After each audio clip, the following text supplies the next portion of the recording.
Hello friends, তো আজকে আমরা তাহলে কি পড়তে চলেছি? অ্যাডভার্বিয়াল ক্লজ সম্পর্কে। কার সম্পর্কে? অ্যাডভার্বিয়াল ক্লজ সম্পর্কে পড়তে চলেছি আজকের এই ভিডিওতে। এখন অ্যাডভার্বিয়াল ক্লজ সম্পর্কে পড়তে গেলে তার আগে তো আমাদের জানতে হবে যে অ্যাডভার্ব জিনিসটা কী জিনিস। তাহলে অ্যাডভার্ব কাকে বলে সেটা এখন দেখে নেব। তো অ্যাডভার্ব জিনিসটা কী সেটা তো অলরেডি আমরা আগে পড়েছি, তাও একবার দেখে নিই অ্যাডভার্ব জিনিসটা কী। দেখো, ভার্বকে বিশেষিত করলে যে পদ তৈরি হয় সেটা হলো অ্যাডভার্ব, এডিভি সংক্ষেপে লিখছি। আবার অ্যাডজেক্টিভকে বিশেষিত করলেও কিন্তু সেটা অ্যাডভার্ব হয়। আবার দেখো, অ্যাডভার্বকে বিশেষিত করলেও কিন্তু অ্যাডভার্ব হয়। সেটা কীরকম? তাহলে আমাদেরকে ভালো করে জানতে হবে যে এই অ্যাডভার্বগুলো, যেরকম আমি বললাম ভার্বকে বিশেষিত করলে অ্যাডভার্ব হয়, অ্যাডজেক্টিভকে বিশেষিত করলে অ্যাডভার্ব হয়, অ্যাডভার্বকে বিশেষিত করলে অ্যাডভার্ব হয়, এগুলো প্রমাণ কি না সেই প্রমাণগুলো আমি দিচ্ছি কয়েকটা উদাহরণের মাধ্যমে। যেরকম ধরো, হি রানস ফাস্ট, এই কথাটা আমি যখন বললাম সেখানে দেখো রানসকে না, রানস হচ্ছে ভার্ব, সে দৌড়ায় কেমন না, দ্রুত দৌড়ায়। তাহলে এখানে ভার্বকে বিশেষিত করলো কে? ফার্স্ট কথাটা। তাহলে ভার্বকে বিশেষিত করলে কি হয়? অ্যাডভার্ব হয়। এক্ষুনি আমরা দেখলাম যে ভার্বকে বিশেষিত করলে অ্যাডভার্ব হচ্ছে কি না। এটা গেল এক নম্বর। এরপরে কি ছিল না, অ্যাডজেক্টিভকে বিশেষিত করলে অ্যাডভার্ব হয়, এটা তো বলেছিলাম। তো হি ইজ ভেরি টল। এবারে এই বাক্যটা দেখো, হিটা এখানে সাবজেক্ট, ইজটা হচ্ছে ভার্ব, আর ভেরি হচ্ছে খুব, আর টল হচ্ছে লম্বা। তাহলে সে কেমন না, সে লম্বা। দেখো, এটা হিটাকে বলো দেখি প্রোনাউন। তাহলে প্রোনাউনকে যে বিশেষিত করে সে কে হয় বলো তো? প্রোনাউনকে যে বিশেষিত করে বা নাউনকে যে বিশেষিত করে সে হয় অ্যাডজেক্টিভ। তাহলে এখানে টলটা কে বলো তো? টলটা অ্যাডজেক্টিভ। এবারে কত টল? তার উত্তর বলছে ভেরি টল, খুব টল, খুব লম্বা। তাহলে এখানে ভেরি যে কথাটা, এটা অ্যাডজেক্টিভকে বিশেষিত করেছে, আর অ্যাডজেক্টিভকে যে বিশেষিত করে তাকে কি বলে বলো তো? অ্যাডভার্ব বলে। কি বলে? অ্যাডভার্ব। তাহলে আমরা দুটো প্রমাণ পেয়ে গেলাম, অর্থাৎ দুরকমভাবে আমরা প্রমাণ পেয়ে গেলাম। একটা হচ্ছে ভার্বকে বিশেষিত করে অ্যাডভার্ব হয়েছে এখানে, আর দু নম্বর বাক্যে দেখতে পাচ্ছি অ্যাডজেক্টিভকে বিশেষিত করে অ্যাডভার্ব হয়েছে, হ্যাঁ কি না? এবারে তিন নম্বর যে সেন্টেন্সটা দেব, এখানে কি প্রমাণিত হবে বলো দেখি। না, এখানে আমাদেরকে প্রমাণ করতে হবে যে অ্যাডভার্বকে কীভাবে বিশেষিত করলে আর একটা অ্যাডভার্ব তৈরি হচ্ছে। তাহলে আমি একটু আগেই বলেছিলাম যে হি রানস ফাস্ট, সে জোরে দৌড়ায়, এটা তো বলেছিলাম। এবারে এটা না বলে তার পরিবর্তে আমি বলছি হি রানস ভেরি ফাস্ট, সে দৌড়ায় কেমন না, খুব জোরে। তাহলে ফার্স্ট কথাটা কি বলতো? দেখো, এক নম্বর বাক্য দেখলে ভালো করে বুঝতে পারবে। হি রানস ফাস্ট, এই কথাটা দেওয়া আছে, এখানে ফার্স্ট কি হয়েছিল? এখানে ফার্স্ট অ্যাডভার্ব হয়েছিল কিনা? তাহলে এখানে হি রানস ফাস্ট, এই যে কথাটা আছে এখানে, ফার্স্টটা কি? ফার্স্ট হচ্ছে অ্যাডভার্ব। তাহলে হি রানস ভেরি ফাস্ট, এখানে ফার্স্টটা অ্যাডভার্ব, কেন কি এটা ভার্বকে বিশেষিত করেছে। এবারে কত ফাস্ট না, ভেরি ফাস্ট। তাহলে দেখো, ফার্স্টকে আবার বিশেষিত করলো, ফার্স্ট এখানে অ্যাডভার্ব হয়েছিল, অর্থাৎ অ্যাডভার্বকে আবার বিশেষিত করেছে, তাই ভেরি এখানে অ্যাডভার্ব হচ্ছে। কি বোঝাতে পারলাম কিনা? তাহলে অ্যাডভার্বকে বিশেষিত করলেও অ্যাডভার্ব হয়। তাহলে এই তিনভাবে অ্যাডভার্ব হয়। এখন অ্যাডভার্ব ক্লজ দেখবো আমরা, সেই হিসেবে আমরা এখানে এসেছিলাম। অ্যাডভার্ব ক্লজ বুঝতে গিয়ে অ্যাডভার্ব কথাটা আমরা দেখছিলাম। অ্যাডভার্ব ক্লজ, তাহলে যে ক্লজটা অ্যাডভার্বের মতো করে কাজ করবে, তার মানে কি না, ভার্বকে বিশেষিত করতে পারে, অথবা অ্যাডজেক্টিভকে বিশেষিত করতে পারে, অথবা বলতে পারি অ্যাডভার্বকে বিশেষিত করতে পারে। যে সব ক্লজ তাকে কি বলা হবে? Adverbial clause. কি বোঝাতে পারলাম কিনা?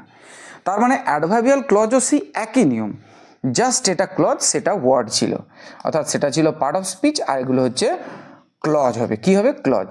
তাহলে ভার্বকে বিশেষিত করবে যে ক্লজ, অ্যাডজেক্টিভকে বিশেষিত করবে যে ক্লজ, অ্যাডভার্বকে বিশেষিত করবে যে ক্লজ, তাকে বলা হবে অ্যাডভার্বিয়াল ক্লজ। কি বোঝাতে পারলাম কিনা?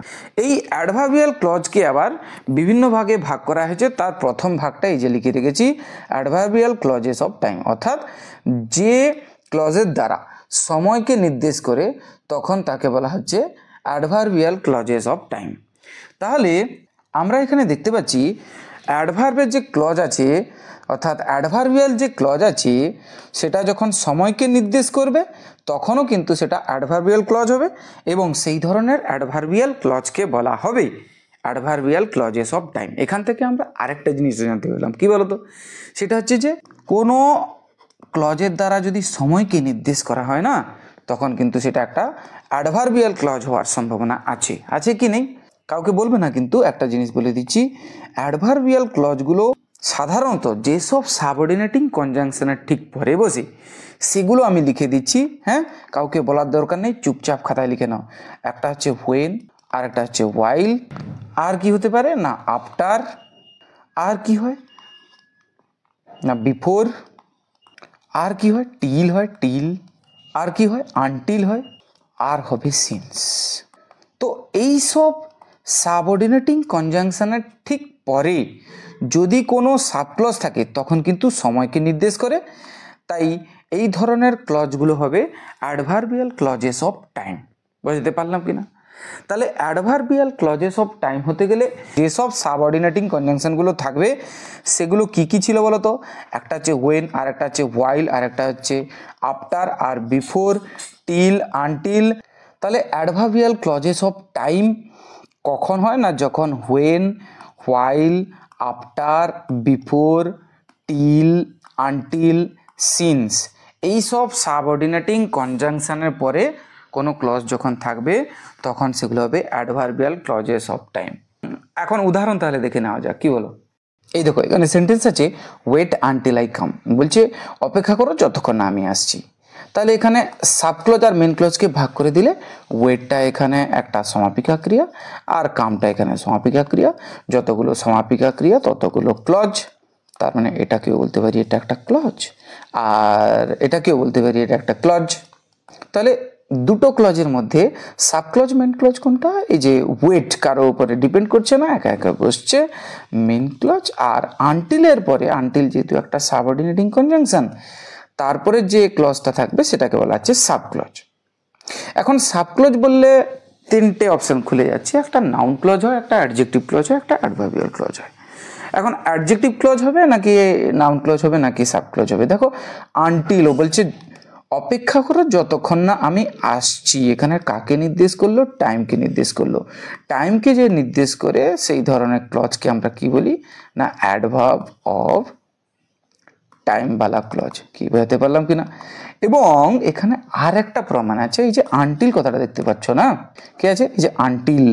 তো আনটিলের পরে যে ক্লজটা থাকবে সেটা টাইমকে নির্দেশ করে এবং তাকে বলা হচ্ছে অ্যাডভার্বিয়াল ক্লজেস অফ টাইম। বোঝাতে পারলাম কিনা? এবং এখানে দেখো এই যে লিঙ্কারগুলো বলেছিলাম সেই লিঙ্কারগুলোর পরে আছে কি এখানে এই যে আনটিল বলেছিলাম, তো আনটিলের পরে ওখানে আছে, হ্যাঁ কি না? তাহলে কি একে বলতে পারি যে এটা একটা অ্যাডভার্বিয়াল ক্লজ? হ্যাঁ অবশ্যই, কেন কি এটা সময়কে নির্দেশ করছে। তাহলে অ্যাডভার্বিয়াল ক্লজের আবার কোন ভাগটা?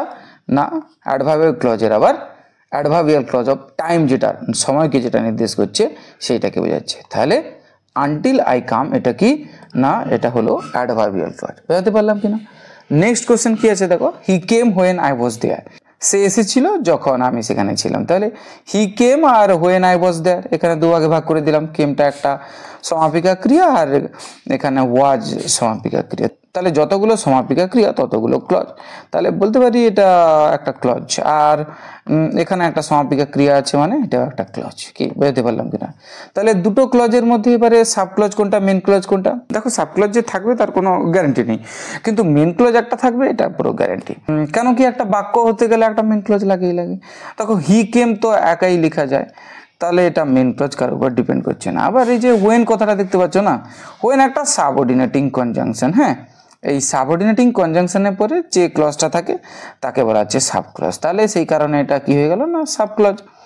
তো সাব ক্লজের আবার ভাগ আছে, কতগুলো ভাগ বলো তো? না তিনটে ভাগ আছে, একটা নাউন ক্লজ আর একটা অ্যাডজেক্টিভ ক্লজ আর একটা অ্যাডভার্বিয়াল ক্লজ। যেটা অ্যাডজেক্টিভ ক্লজ তার আর একটা নাম আছে সেটাকে বলে রিলেটিভ ক্লজ। তো এখন আমাদের বার করতে হবে যে এই যে সাব ক্লজটা পেলাম ওয়েন আই ওয়াজ দেয়ার, তো এটা কি ধরনের ক্লজ? এটা তাহলে কি ধরনের সাব ক্লজ? না এটা নাউন ক্লজ হতে পারে, এটা অ্যাডজেক্টিভ হতে পারে, এটা অ্যাডভার্ব হতে পারে।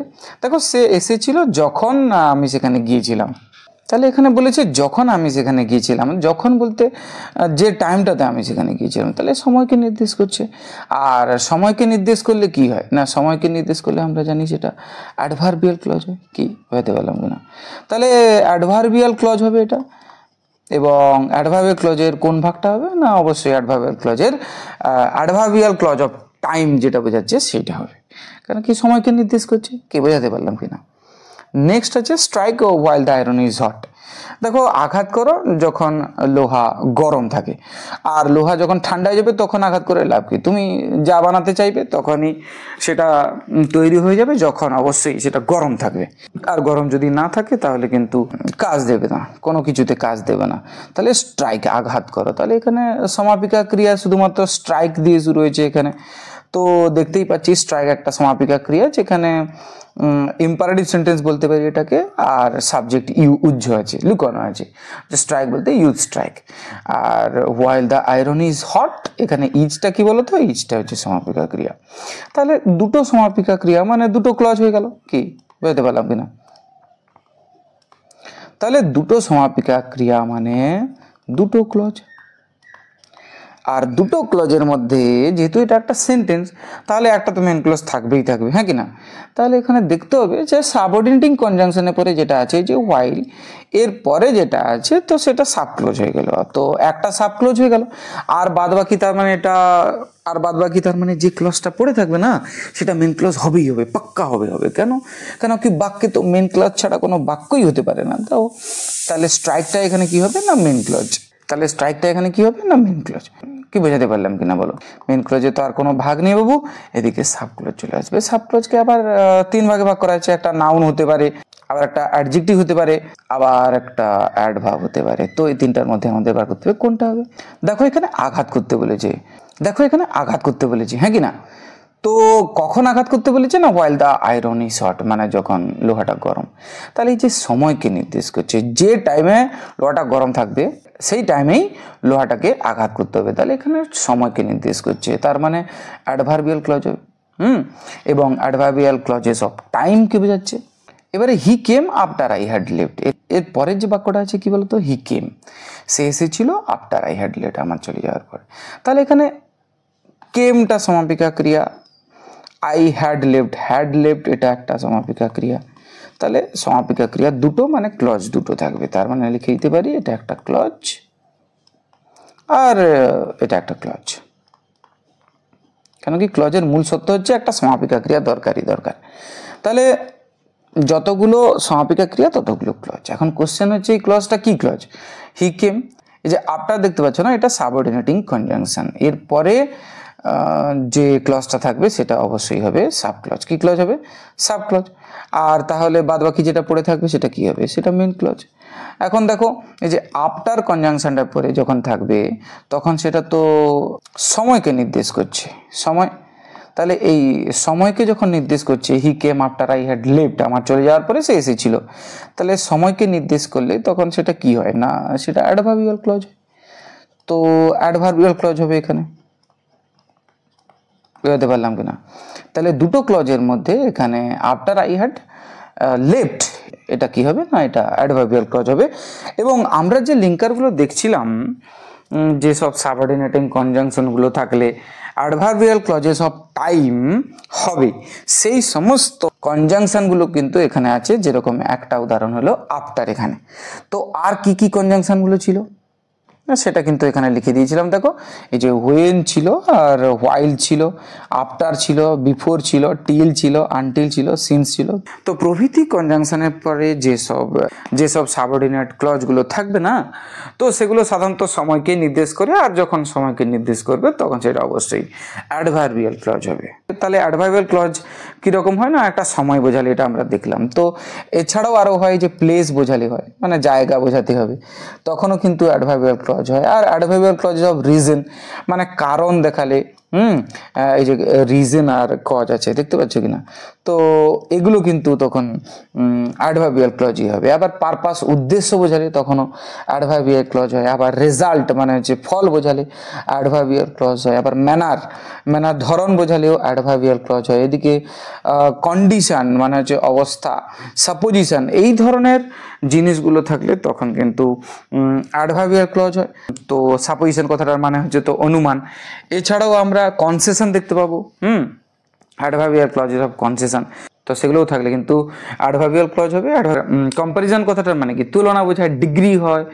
তো এই ধরনের জিনিসগুলো বোঝালে তো এগুলো সব অ্যাডভার্বিয়াল ক্লজ হয়। কিন্তু আজকে আমরা কোনটা দেখলাম না, আজকে কেবলমাত্র টাইমটাকে দেখলাম, ঠিক কিনা? তো টাইমটাকে ভালো করে জানলাম। তো এরকম অ্যাডভার্বিয়াল ক্লজের আরও অনেকগুলো যে ভাগগুলো আমরা দেখতে পাচ্ছি, এগুলো কিন্তু সবগুলো করব আমরা পরের ভিডিওগুলোতে, পরপর এরকম চলতে থাকবে। তো আজকের ভিডিও এখানে সমাপ্ত করলাম। যদি ভিডিওটি ভালো লেগে থাকে তাহলে অবশ্যই ভিডিওকে লাইক করবেন, চ্যানেলকে সাবস্ক্রাইব করবেন আর কমেন্ট করে জানাবেন কেমন লাগছে। আর